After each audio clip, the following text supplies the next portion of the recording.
நமஸ்காரம்.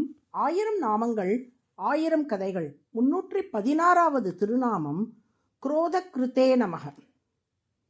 அரங்கத்தை அடைந்து அரங்கனை பணிந்தார் வேதாந்த தேசிகன் என்ற மகான்.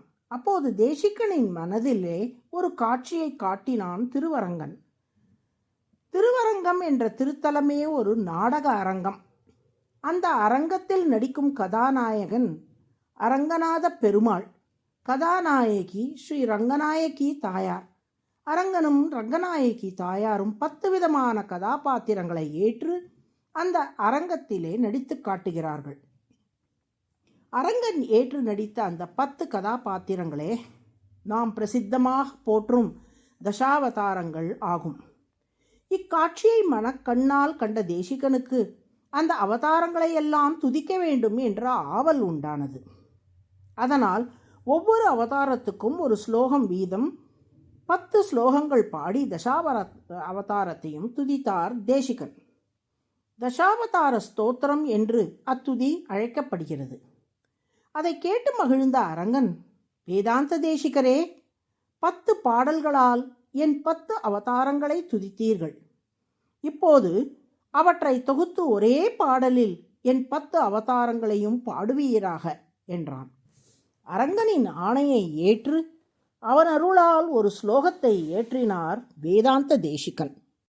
மீன விகார கச்சபமகா போத்ரிஞ்சதிர்ச்சாகரே ரக்ஷா வாமன ரோஷ ராம கருணா காகுத்ஸ்த ஹேலாஹலின் கிரீடா வல்லவ கல்க வாகன தசா கல்கின் இதி பிரத்யகம் ஜல்பந்த புருஷா புனந்தி புவனம் புண்ணியௌக பண்யாபனாக.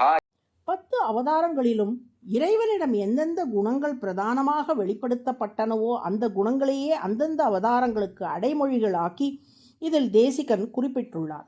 இச்சா மீன, உன் விருப்பத்தால் மீனாய் அவதரித்த பிரானே. விகார கச்சப, விளையாடல் புரிவதற்காக ஆமையானவனே.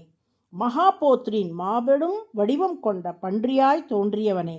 யத்ருச்சாஹரே, எதிர்பாராத நேரத்தில் சடக்கென தோன்றிய நரசிம்மனே.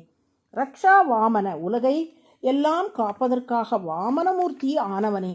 ரோஷராம, ரோஷம் எனப்படும் கோபம் கொப்பளிக்க பரசுராமனாக கையில் மழுவுடன் தோன்றியவனே.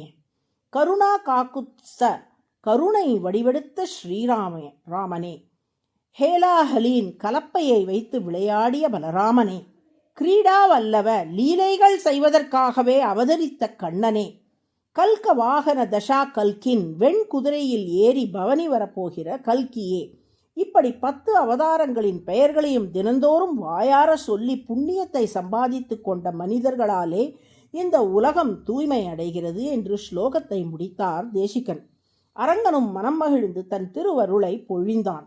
இத்துதியில் ஒவ்வொரு அவதாரத்திலும் இறைவன் காட்டிய பிரதானமான குணங்களை பட்டியலிடும் தேசிகன் பரசுராம அவதாரத்தில் ரோஷம் எனும் கோபமே பிரதானமான குணமாக இருந்ததாக காட்டியுள்ளார்.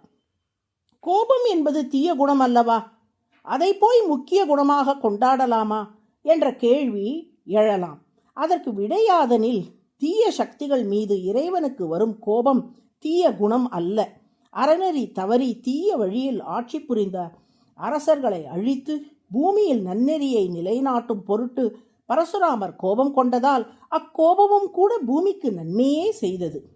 குரோதக என்றால் கோபம், கிருத் என்றால் செயல் செய்பவர். நன்னெறி தவறிய மன்னர்கள் மீது கோபம் கொண்டு அவர்களை அழிப்பதாகிய செயலை புரிந்த பரசுராமர் குரோதக்ருத் என்று அழைக்கப்படுகிறார். குரோதக்ருத் என்றால் கோபத்தை காட்டியவர் அல்லது கோபத்துடன் செயல் புரிந்தவர் என்று பொருள்.